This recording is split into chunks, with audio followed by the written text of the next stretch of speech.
డబ్బుల కలెక్షన్ చేస్తే ఈపులు పలగొడతా కొడుక ఓడైనా సరే. డబ్బు వ్యవహారం తీసుకుంటే నేను ఎంతకంటే అంతకు తెగించి మాట్లాడతా.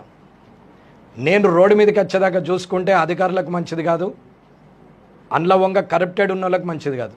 అన్నా నేను అధికారులు సిన్సియర్గా ఉన్న వాళ్ళకు కాళ్ళు మొక్కే రకం. నేను అధికారులు కరప్టెడ్ అయితే గల్లబట్టి రోడ్డు మీద బట్టలు ఉడదీస్తాను, నేను ఇడిచిపెట్టాను కాదు. ఇక ఈడికెళ్ళి 57 నెలలు యుద్ధమే.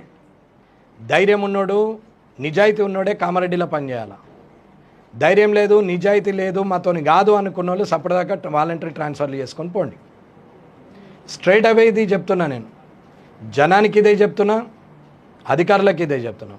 నేను చేంజ్ కోరుతున్నా. నేను హానెస్ట్ పొలిటీషియన్ ఉంటే బ్యూరోక్రాట్ హానెస్ట్ ఉంటారని నమ్మే వ్యక్తిగా నేను హానెస్ట్గా ఉండడానికి ప్రయత్నం చేసి జనం మధ్యలో గెలిచి వచ్చినాం, without liquor, without purchase vote.